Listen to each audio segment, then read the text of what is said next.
Kaikkien verenjanoisten sankari, aikamme legenda, John Wick on palannut jälleen kerran valkokankaille osassa 4, John Wick 4, ja minä kävin sen katsomassa tässä pääsiäisen aikoihin elokuvateatterissa, ja tässä videossa seuraa vähän mielipiteitäni kyseisestä elokuvasta ja yleensä tästä ilmiöstä. Eli John Wick Chapter 4 on vuoden 2022 elokuva ja sen ohjasi semmonen äijä kuin Chad Stahelski, joka on ohjannut sitten nämä muutkin John Wick-elokuvat. Eli tää Chad Stahelski on aikaisemmin ollut stuntman, eli hän tietää kyllä miten kameraa kieputetaan ja miten äijiä siellä ruudulla nimenomaan kieputetaan. Tässähän Keanu Reeves luonnollisesti palaa sitten tähän nimikkorooliinsa, ja tää tarina jatkaa aika suoraan siitä, mihin kolmososa jäi, eli John Wickista on tullut tämmönen outcasti tähän mafia, mikä tää tämmönen järjestö on, mikä niinku ilmeisesti rulaa koko maailmaa sitten, ja kaikki haluavat tappaa tämän kyseisen miehen. Ja nyt sitten on tähän virkaan, tämän järjestön markiisin virkaan on sitten nimitetty tämmönen sangen verenhimoinen tyyppi kuin Marquis de Gramont, joka sitten ensi töikseen käy sitten räjäyttämässä tämän palkkamurhaajien paratiisi, tämän hotellin, missä sitten tämä Ian McShane ja sitten toi Lance Reddick on sitten ollut aikaisemmissa osassa, ja se lähtee ensimmäisenä, ja sitten Keanu Reeves menee Tokioon, yrittää sieltä saada turvapaikkaa, mutta sama menu jatkuu, että Tokiossa alkaa sitten rähinät. Ja sitten John Wick tajuaa, että ainoa keino voittaa tämä järjestö on pelata heidän omaa peliä, ja näin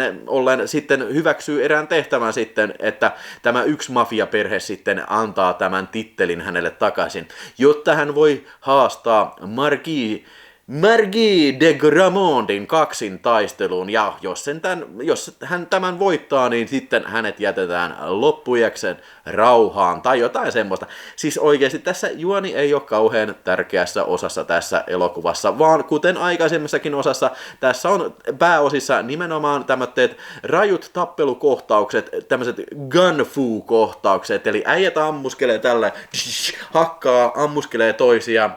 Ja sitten rajut stunttikohtaukset, eli joku lentää portaita alas ja tällä. Ja tässä on tosi kipeän näköisiä stuntteja, mutta myös niin kuin ihan uraan urtavia tämmöisiä niin kuin myös erikoistehosteita.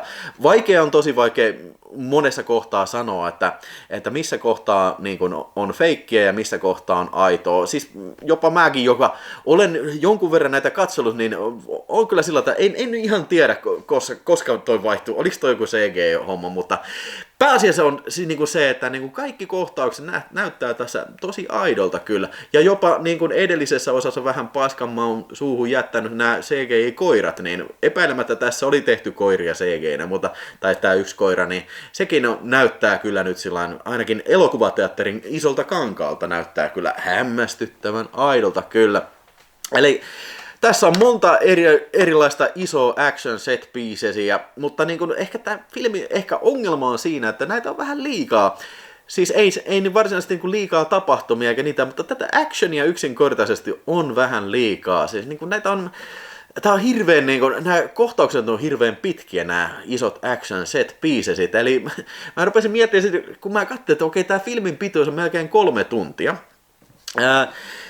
Niin eikö vähempi määrä actionia olisi niin kuin riittänyt, niin kuin voisi olla sillä tavalla, että nämä olisi joutunut kuvaankin paljon vähemmän ja paljon helpommalla päässyt. Mutta en sitä kiistä, etteikö nämä olisi niin kuin näyttävästi koreografioitua nämä kaikki tappelukohtaukset. Mutta semmoinen, mikä nyt tässä niin kuin ihan näin niin kuin käteen jäi siinä, kun mä katsoin, että okei, siis jossain vaiheessa, niin kuin, mä en niin kuin tiedä, siis onko tämä, ei tämä niin kuin sijoitu, ei tietenkään tämä ei siirty oikeaan maailmaan, mutta niin kuin, siis jotenkin hirveän, niin kuin, tässä on vedetty niin kuin edellisten osien tämä niin kuin gun-fu-toiminta, niin kuin on vedetty vähän vielä yhtä pykälää ylemmäs, niin mä en oikein tiedä, siis tässä selitetään, että Keanu Reevesillä ja varmaan näillä kaikilla muillakin on sellainen puku, siis niin kuin takki ja puku, siis iltapuku, mikä on kevlarilla päällystetty. Ja sitten sä voit sillä kevlarpuvulla mennä niin kuin hakata, ampua ja sitten niin kuin torjua niin kuin tulevat luodit niin kuin näin, niin kuin, ihan niin kuin supersankarit. Tässä nyt aletaan olemaan mun mielestä jo vähän siinä kynnyksellä, että okei, hei, tää alkaa niin kuin muistuttaa jo vähän enemmän näitä tämmöisiä niin kuin Marvel-supersankari-elokuvia. Ihan oikeasti, että niin kuin, en mä nyt sano, että mikään aikaisempikaan John Wick-elokuva on ollut kauhean realistinen, mutta niin kuin, jos tämä niin kuin toiminta ja nämä niin kuin, tiedätkö, välineet, mitä tässä on, niin ne alkaa olemaan semmoista, mikä voisi olla niin kuin, periaatteessa science fictionia tai sitten niin kuin, taikuutta, niin siinä kohtaa alkaa niin kuin, meikäläisen sellainen niin kuin, vähän niin kuin mielenkiinto herpaantua kyllä. Ja sekin häiritsee vähän tossa, että siis niin kuin kaikki tuntuu olevan tosi kuolemattomia. Eli siis niin kuin äijä voi ampua monta kertaa, niitä ei satu. Ja sitten niin kuin voi tipahtaa eräässäkin kohtauksessa, eräs hahmo tipahtaa 3. kerroksesta, tipahtaa niin kuin, tiedätkö, pakettiauton päälle, niin sitten niin kuin saa jatkaa matkaansa. Ja myöskin siellä niin kuin eräässä yökerhokohtauksessa äijä tippuu niin kuin parvelta, mikä on varmaan niin kuin 15 metriä korkealla. Ja se ei ole kauhean atleettisen näköinen äijä. Tipahtaa suoraan niin kuin selältä ja lattialle. Eikö sille ei käynyt mitään? Koska sen jälkeen se alkaa vetää karatepotkuja ja tällainen. Niin kuin, mun pointti on siinä, että kun siis ketään ei satu, niin siis sitten tältä väkivallalta, mikä sinänsä on näyttävää, niin puuttuu semmoinen impakti ja semmoinen tehokkuus, niin se pisti tosiaan pisti silmään pahasti tässä ja näin. Mutta se täytyy sanoa, että tämä elokuva on aivan helvetin tyylikäs. Siis jokainen tämmöinen paikka, missä siinä ollaan, on tosi tyylitelty. Siis kaikki nämä neonvalot, kaikki miten se on kuvattu ja tällainen. Siis se on ihan helvetin siis silmäkarkkia. Ja myös se, että kaikki nämä hahmot, mitä siinä on, niin nämä näyttää todella persoonallisilta. Siis nythän tämä elokuva sijoittuu maailmaan, missä on pelkästään hyviksiä ja pelkästään pahiksia. Mä en muista, että tässä on yhtäkään normaalia hahmoa ollut. Ja mä en tajua, mikä siinä, onko siinä joku pointti, haitaanko tässä sitä, että tää on videopeli, että kun tapellaan yökerhossa, niin siellä ihmiset, miehet ja naiset vaan jorailee tällä. Ja sitten kun ne jotain heitetään kirveellä vaikka päähän, niin ei kukaan ei reagoi siihen mitään. Tai jos Pariisin siellä, mikä se saatana liikenneympyrä on siellä helvetin siinä riemukaarella, niin siellä vaan tyypit ajaa helvetti 1000 ja 100 ja jätkät tappelee siellä keskellä tällä ja autot ajaa ihmisten yli tällä, kukaan ei edes pysähdy. Niin, ja missähän, tässä maailmassa ei ilmeisesti yhtäkään poliisiakaan missään töistä. Eli tämä periaatteessa se menee sinne yökirjailuun tämä John Wick, ja tässä tulee oikeastaan ehkä filmin paras hahmo, mun mielestä tämä Scott Adkinsin näyttelemä tämä venäläinen gangsteri, joka on tällainen läskipuvussa, mutta sitten yllättäen alkaakin vetää karatepotkuja. Tämä oli ilman muuta mun mielestä elokuvan kohokohta, ja kun se on siitä päässyt yli, niin se saa sen tittelinsä takaisin, ja sitten alkaa tämmönen kujan juoksu sitten Pariisin kaduilla, missä nähdään helvetisti taas lisää actionia. Tämä filmi ehkä huipentuu semmoiseen pitkiin portaisiin. Mä en tiedä, onko tämä joku Pariisin kuuluiset portaat, mutta pointti on siinä, että se on helvetin pitkät portaat, ja siellä tulee koko ajan äijä vastaan, ja ne yrittää, tiedätkö, hakata John Wickia, ja John Wick hakkaa ja tappaa kaikki tällä, sieltä vaan. Ja sitten tässä on apurina, mä en muista sen näyttelijän nimeä, on tämmöinen mustasälli, jolla on koira mukana, niin sekin tuli vähän puskista. Okei, kuka tää on? Tää on ihan tuntematon äijä, ja miten tää on nyt ihan vitun hyvä kaikessa about, ja se pystyy jeesaan sitten tällä lailla. Eikö se tämän mafialiigan sen järjestö, mikä tää nyt, High Council, niin oliko sillä suomenkielistä nimeä, niin miksei tää High Council palkkaa kunnon jotain tarkka ampujia, mikä voisi ottaa, tiedätkö, John Wickin tiedätkö, jyvälle ja 300 metrin päästä ampua sitä päähän sillä lailla, että Kevlar-puvulla ei enää ole mitään apua. Ja sitten paitsi, mä taas palaan tähän Kevlar-pukuun. Siis kato, kun luoti toimii sillä lailla, että kun sä ammut jotain, niin siis vaikka sulla olisi mitä siinä päällä, jos on ohut kerros, niin se kineettinen energia kuitenkin osuu suhun. Että se työntäisi sua, ja ainakin, siis sen verran, että sulta ainakin luut menisi paskaksi.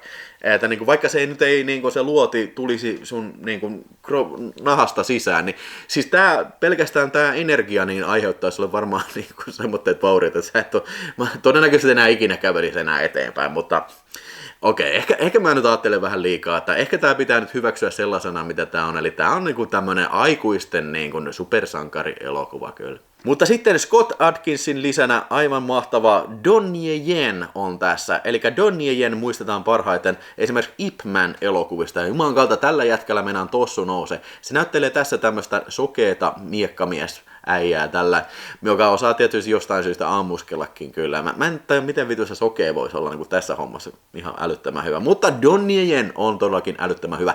Ja sen huomaa kyllä, että kuka on oikein martial arts äijä, kun vertaa, miten Keanu Reeves liikkuu. Ja siis kaikki kunnia Keanu Reevesille. Tämä on hieno suoritus. Sehän se on yli 60 jo, niin se silti jaksaa olla tämmöisessä tyylisessä elokuvassa ja vielä näyttää niin kuin paljon ikäistään nuoremmalta kyllä. Mutta verrattuna Donnie Yenin liikkeisiin, niin kyllä mä sanon, että Donnie on kyllä niin kuin ikänsä tehnyt näitä ja on kovan sen karatekoulun käynyt sitten kyllä se humma. Ja ehkä vähän toi tyhmä, jos nyt jotain pitää sanoa, kritisoida Keanu Reevesin näistä liikkeistä, vaikka ne on ehkä vähän hitaampia näin, mutta se mitä mä oikeasti kritisoin, niin tämä nunchaku-kohtaus, eli Keanu Reeves hakkaa nuntsalla niin kuin nää, ikään kuin se olisi niin kuin joku patukka tällä. No, mä en osaa käyttää nunchia, mä en varmasti niin osaisi tehdä yhtään mitään, paitsi lyönä itteni päähän, mutta niin kuin, sen mä sanotaan, siis ne filmit, missä mä oon nähnyt nunchaa käytettävän, niin se käyttö ei ollut se tämmöistä, että hakataan niin kuin jotain takaraivoa tällä, vaan se on se niin kuin jaellaan sieltä, niin kuin, sä et edes tajua, että mitä siellä, mitä se tekee, että niin kuin, jakelee patukkaa naamaan tällä lailla näin. Että ehkä toi nunchaku-kohtaus, se on voinut ehkä jättää kokonaan pois. Tai no, okei, en mä tiedä, vaikka se oikeasti on. Jos tää on niin kuin joku nunchan käyttötyyli, mistä mä en vaan tiedä, niin olkoon se sitten niin. Sitten myös japanilaisista näyttelijöistä nähdään Hiroki Sanada, mikä on sitten 80-luvulla ollut enemmänkin näissä kaikissa niin kuin ninja-filmeissä, karate-filmeissä. Se oli hieno nähdä vielä englantia puhuvassa roolissa. Ja sitten sokerina pohjalla sitten itse Highlanderin kurkan, eli Clancy Brown oli tässä. Siis mä oikein yllätyin, että wow, Clancy Brown on tässä vielä. No harmillisesti sillä ei ole kyllä mitään kauheasti niin kuin action kohtausta tässä, eikä mitään semmoista, mutta kyllä Clancy Brown tuo semmoista niin kuin kaivattua arvokkuutta tähän. Tämä leffa, niin kuin sanottu, näyttää ihan helvetin hyvältä, ja se vielä pitää sanoa, että tämä on kuvattu 4.5K:na, ja mä oon aivan varma tällä valaistustyylillä, miten se on tehty, ja jos tämä tehdään helvetin hyvin niin kuin 4K Ultra HD:lle, niin tämä tulee niin kuin, siis todellakin jyrään niin kuin siinä formaatissa, siis tämä oli leffoista todella hyvän näköinen, ja tähän vielä pistetään vielä sitten 4K Dolby Visionit päälle, niin oi, siinä tulee olemaan kyllä silmäkarkki. Mutta se kyllä täytyy sanoa, että niin kuin, en mä tiedä, niin jaksainko mä niin kuin uudestaan katsoa tätä, koska niin kuin, siis tyylin ja niin kuin tämmöisen pinnan alla, niin tämä on helvetin niin kuin hengetön elokuva. Siis tää tuntuu siltä, että niin kuin katselis niin kuin 3 tunnin ajan, kun joku pelaa helvetin hyvän näköistä videopeliä. Ja Keanu Reevesin hahmossa John Wickissa, siis siinä on, niin kuin, siis se on pelkkä niin kuin kulisse, se pelkkä paperihahmo. Mä luulen, että Keanu Reeves itsekin tietää kyllä rajansa näyttelijälle, ja se tietää, että just tämmönen niin kuin Matrixin Neo ja sitten John Wick, niin ne on niitä hahmoja, mitä ihmiset tulevat hänen elokuvistaan katsomaan, ja kyllä se tässäkin, siis ihan vaan pelkällä niin kuin Keanu Reeves charmilla se suoriutuu sitä hyvin, mutta edelleen, niin tämä hahmo on todella yksiulotteinen, tämä ei kehity yhtään mihinkään, ja kun sä sitten otat siihen, että se nyyhkii vaimoonsa niin se tuntuu vähän falskilta, koska mä en edes tiedä, että oliko tämä vaimo ikinä edes niin kuin mikään hahmo edes ykkösosassa. Minä en nyt katsellut näitä kaikkia läpi tätä ennen, ja tästä on hetki aikaa, kun on nähnyt nämä 1, 2 ja 3. Itse asiassa silloin, kun 3 tuli elokuviin, mä taisin katsoa 1 ja 2 uudestaan, mutta nyt en sitä operaatio tehnyt. Mutta jos siellä nyt jossain vaiheessa tämä vaimo oli joku takaumessa hahmo, niin mä en ainakaan muista sitä. Mutta overall, siis sillä että vaikka mä nyt tässä ehkä, tämä saattoi kuulostaa ehkä tosi negatiiviselta arvio, niin sitä en kiistä, ettenkö mä olisi niin kuin kuitenkin nauttinut tästä elokuvasta aika paljonkin. Siis kyllä nämä toimintakohtaukset, kaikki ne stuntteineen ja villeinen taisteluliikkeen, niin kyllä nämä on aika mukaansa tempaavia, ja sitä on pitkä, mutta niin kuin tässä saa ainakin, jos ei muuta, niin ainakin toiminta-entusiastit saavat kyllä niin kuin rahoilleen vastinetta kyllä tässä elokuvassa. Mutta jos tämä susta tuntuu siltä, että nämä positiiviset ylittää sen, että niin kun haluat nähdä tämän, niin ilman muuta suosittelen kyllä menemään katsomaan. Mutta jos et nyt ole sillä välttämättä toimintaleffa-friikki, niin ei, ehkä kannattaa Ehkä kannattaa katsoa ensin joku niistä aikaisemmista ja sit vasta mennä katsoa. Mutta Meitsi antaa John Wickille, niin mä annan sellainen hieman epävarman 3,5 tähteä, että katsotaan nyt, jos joskus tuun sitten 4kolta katsomaan tämän uudestaan. Mä vähän epäilen, että tämä arvosana ei edes kasva sitten kauheasti, mutta sen näkee sitten. Hei. Se piti vielä mainita tuossa ennen kuin lopettelen videon, niin siis se oli aivan törkeä hienosti toteutettu. Semmoinen vähän niin kuin Hotline Miami tai tämmöinen vanhan liiton aktion peliä muistuttava toimintakohtaus, missä kamera niin kuin seuraa John Wickia niin kuin ylhäältä päin satteessa huoneistossa, eli se niin kuin liikkuu siellä seinien läpi ja katsoo niin kuin, ihan niin kuin videopelissä, ja Keanu menee siellä, ammuskelee semmoisia räjähtäviä luoteja äijä, ne syttyy palaan, niin siis se oli nokkelasti tehty ja täys kudos siitä, että miten se on toteutettu, mutta ei sinäkään nyt sillain niin kuin jännitettä ollut.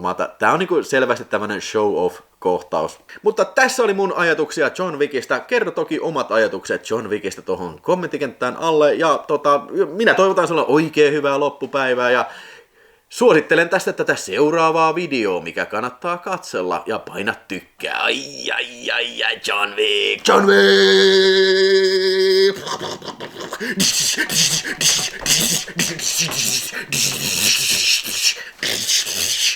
No niin, Keanu, tässä oli mun koenauha. Seuraavaan John Wick-elokuvaan sitten.